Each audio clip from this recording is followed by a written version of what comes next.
Hello दोस्तों, स्वागत है आपका मेरे इस यूट्यूब चैनल पे। जैसा कि मैंने आपसे अपनी इंट्रोडक्शन वीडियो में बोला था कि मैं आपके साथ रेलेवेंट एजुकेशन अपडेट शेयर करूंगा, तो आज वो दिन आ गया है। आज की वीडियो में हम बात करने वाले हैं 2020 की बहुत ही इंपॉर्टेंट एजुकेशन अपडेट के बारे में, जो है न्यू एजुकेशन पॉलिसी 2020। 1996 के बाद फाइनली 31 जुलाई 2020 को एजुकेशन पॉलिसी को चेंज किया गया, यानी हमारी गवर्नमेंट्स को टोटल 34 इयर्स का टाइम लग गया हमारी एग्जिस्टिंग एजुकेशन पॉलिसी को चेंज करने में। चलिए, देर आए दुरुस्त आए। बोला जा रहा है कि न्यू एजुकेशन पॉलिसी 2020 हमारे एग्जिस्टिंग एजुकेशन सिस्टम को पूरे तरीके से ओवरऑल कर देगी, यानी हमारा जो एग्जिस्टिंग एजुकेशन सिस्टम है वो पूरे तरीके से चेंज होने वाला है। तो आइए देखते हैं क्या है कुछ इंपॉर्टेंट पॉइंट्स इस न्यू एजुकेशन पॉलिसी 2020 में, जो हम सभी के लिए जानना बहुत जरूरी है। न्यू एजुकेशन पॉलिसी 2020 का फर्स्ट और इंपॉर्टेंट अपडेट है हमारे एग्जिस्टिंग स्कूल स्ट्रक्चर को लेके। हमारा एग्जिस्टिंग स्कूल स्ट्रक्चर है 10+2, यानी कि जब बच्चा 6 to 16 इयर्स की एज में होता है वो अपनी फर्स्ट टू 10th क्लास को कंप्लीट करता है, एंड देन जब बच्चा 16 to 18 इयर्स की एज में होता है वो अपने रिमेनिंग 2 इयर्स ऑफ स्कूल यानी कि 11th और 12th क्लास को कंप्लीट करता है। इस स्ट्रक्चर को न्यू एजुकेशन पॉलिसी में पूरे तरीके से चेंज कर दिया गया है और न्यू सिस्टम लेके आया गया है 5+3+3 एंड देन 4। एग्जिस्टिंग स्ट्रक्चर में स्टार्टिंग के 10 इयर्स यानी कि 16 to 16 इयर्स जब बच्चा first to 10th class cover कर रहा होता है तो उस स्टेज को बोला जाता है primary and secondary, and then 11-12 यानी कि जब बच्चा 16 to 18 इयर्स की एज में होता है उसको बोला जाता है सीनियर सेकेंडरी। एग्जिस्टिंग स्ट्रक्चर में इसको चेंज किया गया है और 5+3+3 4 को इंट्रोड्यूस किया गया है। इसके अकॉर्डिंग जब बच्चा 3 to 8 इयर्स यानी फर्स्ट 5 इयर्स में होगा तब वो अपना प्री प्राइमरी स्कूल यानी प्री स्कूल और फर्स्ट और सेकंड क्लास को कवर करेगा, और इस स्टेज को बोला गया है फाउंडेशन स्टेज। एंड देन जब बच्चा 8 to 11 इयर्स की एज में होगा यानी 8 इयर्स के बाद और 11 इयर्स तक में होगा तब बच्चा अपनी थर्ड से लेके 5th क्लास को कवर करेगा। And then next 3 years 11 to 14 years बच्चा अपनी 6 to 8 क्लास को कवर करेगा, and then last 4 years 14 to 18 years बच्चा अपनी 9th 10th 11th and 12th class को कवर करेगा। ये 4 स्टेजेस को बोला गया। जो हमारी फर्स्ट स्टेज थी 5 इयर्स की उसको बोला गया foundation stage. Then preparatory stage के अंदर बच्चा 3rd to 5th में पढ़ेगा। देन मिडिल स्टेज के अंदर बच्चा 6 to 8th क्लास में, and then finally secondary stage बच्चे के लिए 9 to 12th क्लास होगी। जो हमारा सेकेंड अपडेट है वो है लैंग्वेज को लेकर। न्यू एजुकेशन पॉलिसी 2020 में बोला गया wherever possible the medium of instruction until at least grade 5 but preferably till grade 8 and beyond will be the home language, mother tongue, local language, regional language. Thereafter the home language shall continue to be taught as language wherever possible. This will be followed by both public and private schools. इसका मतलब जब बच्चा school में 5 years तक का होगा यानी school में 5th क्लास तक में होगा तो उसको रीजनल लैंग्वेज में ही उसको इंस्ट्रक्शंस दिए जाएंगे, यानी उसके टीचर्स के ऊपर जो भी बच्चे का स्कूल है उसमें उसको टीचर्स को इंस्ट्रक्शंस देने के लिए बेसिक चीजें समझाने के लिए उसकी रीजनल लैंग्वेज को यूज करना होगा। इस अपडेट के अपने ही कुछ मेरिट्स हैं और अपने कुछ डीमेरिट्स हैं। मेरिट्स ये है कि बच्चा एजुकेशन को ज्यादा सीरियसली लेगा जब उसको उसकी मदर टंग में जो लैंग्वेज उसके घर पे यूज होती है उस टंग में समझाया जाएगा, तो वो उसको और सीरियसली लेगा पढ़ाई को और अपनी पढ़ाई के लिए ज्यादा फोकस्ड होगा।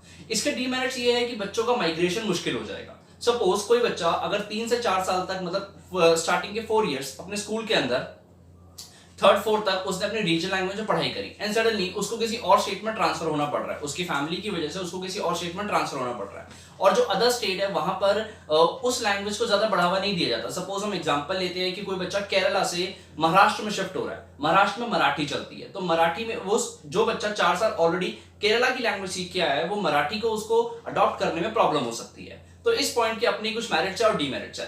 देखो आगे हो सकता है कि इस पॉइंट में आगे कुछ मॉडिफिकेशन किए जाएं। जो हमारा नेक्स्ट एजुकेशन अपडेट है उस अपडेट के अंदर वोकेशनल स्टडीज को बढ़ावा देने की बात की गई है। न्यू एजुकेशन पॉलिसी 2020 के ड्राफ्ट में कहा गया है every student will take a fun course during grade 6 to 8 that gives a survey and hands on experience of a sampling of important vocational crafts such as carpentry, electric work, metal work, gardening, pottery making etcetera. इसका मतलब जब बच्चा 6 to 8 grade में होगा तो उसको normal studies के साथ साथ वोकेशनल स्टडीज का भी एक्सपोजर दिया जाएगा, और ऐसी वोकेशनल स्टडीज जो जनरली यूरोपियन और वेस्टर्न कंट्रीज में बहुत ज्यादा इंपॉर्टेंट है। फ्रॉम 6th ऑनवर्ड्स बच्चों को स्किल बेस्ड स्टडी सिखाई जाएगी, जो कि एक बहुत अच्छा और इंपॉर्टेंट अपडेट है। इस अपडेट को सच में एक बहुत अच्छा अपडेट बोला जा रहा है क्योंकि इससे बच्चे सेल्फ सफिशिएंट बनने की कोशिश करेंगे और स्टार्टिंग से ही अपना स्किल को निखार पाएंगे। आगे इस ड्राफ्ट में बोला गया all students will participate in a 10-day bagless period, sometimes during 6 to 8, where they intern with such local vocational experts such as carpenters, gardeners, potters, artists, etc. इसका मतलब स्टूडेंट्स को 10 डेज बैगलेस पीरियड दिया जाएगा 6 to 8 class के in between, जब उनको बोला जाएगा कि वो ये 10 दिन स्कूल में बिना बैग के जाएंगे और प्रैक्टिस करेंगे ये ऐसे ही वोकेशनल एक्सपर्ट्स के साथ, वो वाले वोकेशनल एक्सपर्ट्स जो अपने काम में परफेक्ट है, कारपेंटर्स, गार्डनर्स। कोडिंग सिखाई जाएगी बच्चों को 6 to 8 ईयर्स में, जो कि बहुत अच्छा अपडेट है। इस अपडेट को सच में बहुत अच्छा बोला जा रहा है।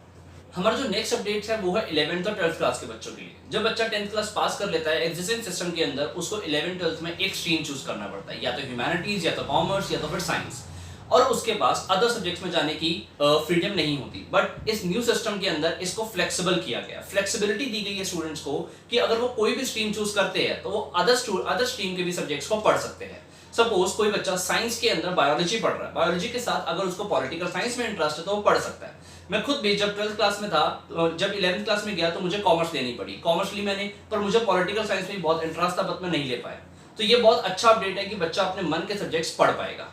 नेक्स्ट अपडेट है बोर्ड एग्जाम्स को लेके। बोर्ड एग्जाम्स को रीडिजाइन किया जाएगा, हॉलिस्टिक डेवलपमेंट लेके आया जाएगा बोर्ड एग्जाम्स में, और बच्चों को ऑप्शन दिया जाएगा बेस्ट ऑफ 2 का, यानी कि साल के अंदर 2 बोर्ड एग्जाम्स होंगे जिसमें उनके बेस्ट मार्क्स जो होंगे उसको वो चूज कर सकते हैं, और बोर्ड एग्जाम्स की इंपॉर्टेंस को थोड़ा कम किया जाएगा। उसके अलावा बच्चों की अदर स्किल्स पे फोकस किया जाएगा। नेक्स्ट अपडेट है बच्चों के रिपोर्ट कार्ड से लेके। ये बहुत इंपॉर्टेंट अपडेट है क्योंकि आजकल की जो रिपोर्ट कार्ड, जो एग्जिस्टिंग स्ट्रक्चर में रिपोर्ट कार्ड आती है उसके अंदर एग्जाम्स पे फोकस्ड होता है, बट जो न्यू रिपोर्ट कार्ड आएगी उसके अंदर बच्चों को सेल्फ असिस्ट किया जाएगा, यानी बच्चों को ऑप्शन दिया जाएगा कि वो खुद को मार्क्स दे सकते हैं सेल्फ असेसमेंट के बेसिस पे। रिपोर्ट कार्ड के अंदर बच्चों की स्किल्स को भी ऐड किया जाएगा, यानी अब आप शर्मा जी के लड़के के सिर्फ मार्क्स के अलावा अदर चीजों में भी उसके साथ कंपीट कर सकते हो। अब बात करते हैं कुछ हायर एजुकेशन अपडेट्स के लिए। हायर एजुकेशन में सबसे पहला अपडेट ये है कि जो भी हायर एजुकेशन है उसके लिए एक सिंगल रेगुलेटर बनाया जाएगा। उस सिंगल रेगुलेटर का नाम रखा गया है higher education commission of India.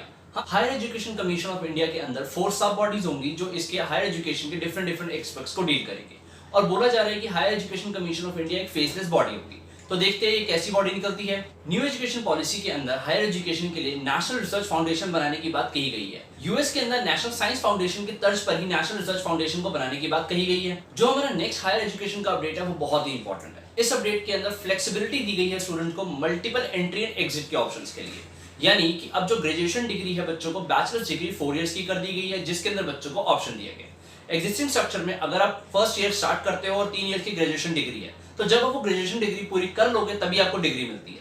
But in the new structure you have the options to leave the degree at one place and start again from the next point.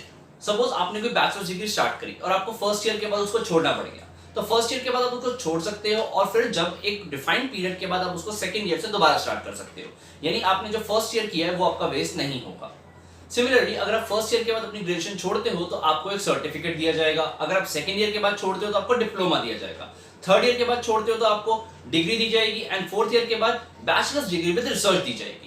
इसके अलावा डिजिटल बैंक ऑफ क्रेडिट बनाया जाएगा। इस digital bank of credit के अंदर आपने जो first year के अंदर या सेकंड ईयर के अंदर पढ़ाई करके छोड़ा है, तो आपके जो फर्स्ट 2 इयर्स के क्रेडिट होंगे उस बैंक के अंदर, यानी उसमें जो आपके मार्क्स वगैरह होंगे उस डिजिटल बैंक के अंदर, क्रेडिट बैंक के अंदर डिपॉजिट होंगे, और जब आप फर्दर डिग्री स्टार्ट करोगे, दोबारा से डिग्री स्टार्ट करोगे, तो वहां से आपको उनका बेनिफिट मिल जाएगा। ये हमारे यूथ के लिए एक बहुत इंपॉर्टेंट अपडेट है, क्योंकि बहुत से लोग ऐसे हैं, बहुत से स्टूडेंट्स ऐसे हैं जो हायर एजुकेशन को पूरा नहीं कर पाते, अपनी ग्रेजुएशन डिग्री को बीच में छोड़ना पड़ता है और उनके पास दोबारा स्टार्ट करने का उनका मन नहीं होता क्योंकि उनको स्टार्टिंग से करना पड़ता है। तो ये एक बहुत अच्छा अपडेट है।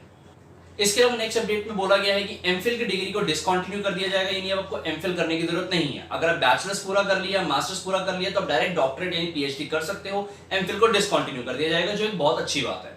हमारा नेक्स्ट अपडेट है एक्सपेंडिचर ऑन एजुकेशन को लेके। इस पॉलिसी में बात की गई है कि एजुकेशन के ऊपर जीडीपी का 6% स्पेंड होगा, जो 2018 के अकॉर्डिंग 4.43% है। ये बात वैसे तो 1968 से की जा रही है, हर गवर्नमेंट ये बात करती है कि हम इस एक्सपेंस को बढ़ाएंगे, पर देखते हैं फाइनली इस पॉलिसी में बात की गई है, देखते हैं कि हम इस टारगेट को पूरा कर पाते हैं नहीं। इसके अलावा कहा गया है कि ministry of human resource development का नाम बदलकर मिनिस्ट्री ऑफ एजुकेशन यानी कि शिक्षा मंत्रालय रख दिया जाएगा। इस पॉलिसी का एम है कि वो 100% youth and adult literacy rate को कवर करे। इस पॉलिसी में टारगेट रखा गया है कि 2030 तक 100% ग्रॉस एनरोलमेंट रेशियो GER कर दिया जाएगा in secondary, in pre primary to secondary school, यानी कि सभी स्टूडेंट्स ऐसे होंगे, सभी इंडिया के बच्चे ऐसे होंगे 2030 तक जिनको एटलीस्ट सेकेंडरी स्कूल तक की एजुकेशन तो प्राप्त होगी। और इस पॉलिसी में टारगेट रखा गया है कि 2035 तक 50% gross enrolment ratio in the higher education किया जाएगा, जो आज की डेट में 26.3% है। तो तो ये थे न्यू एजुकेशन पॉलिसी 2020 के कुछ इंपॉर्टेंट अपडेट्स जो मैंने आपके सामने रखे। इसके अलावा इस पॉलिसी को डिफरेंट पॉलिटिकल पार्टी से डिफरेंट रिएक्शंस मिले, मिक्स्ड रिएक्शंस मिले। दिल्ली के एजुकेशन मिनिस्टर मनीष सिसोदिया ने बोला कि ये policy highly regulated but poorly funded है। उनके अकॉर्डिंगली इस पॉलिसी को पेपर में तो बहुत अच्छा दिखाया गया है, बट इसका एग्जीक्यूशन बहुत मुश्किल है। ये वैसे बात बिल्कुल सही भी है कि इस पॉलिसी का इंप्लीमेंटेशन करना बहुत मुश्किल है। इस पॉलिसी को क्रिटिसिज्म देखने को बहुत कम मिला है। इस पॉलिसी में इंडिया की प्रैक्टिकल थिंकिंग, इंडिया के स्टूडेंट्स की प्रैक्टिकल थिंकिंग को बढ़ाने की बात की गई है, जो एग्जीक्यूशन के हिसाब से बहुत इंपॉर्टेंट है। अगर ये पॉलिसी अच्छे से एग्जीक्यूट होती है, इंप्लीमेंट होती है, तो नो डाउट ये बहुत ही अच्छी पॉलिसी साबित होने वाली है। इस पॉलिसी के अकॉर्डिंग इंडिया की एजुकेशन पॉलिसी को वेस्टर्न और यूरोपियन कंट्री से या अदर डेवलप्ड कंट्री से मैच करने की कोशिश की गई है, जो कि एक बहुत अच्छी बात है। तो ये थे न्यू एजुकेशन पॉलिसी 2020 के कुछ इंपॉर्टेंट अपडेट्स जो मैंने आपके साथ शेयर किए। अगर आपको ये वीडियो पसंद आई तो इसे लाइक करो और अपने दोस्तों के साथ शेयर करो। इस वीडियो को शेयर करना बहुत जरूरी है, क्योंकि सब तक ये अपडेट्स पहुंचना बहुत जरूरी है। और वो लाल वाला बटन दबा के चैनल को सब्सक्राइब करना बिल्कुल मत भूलना। मैं आपको मिलूंगा अपनी नेक्स्ट वीडियो में। Thank you so much.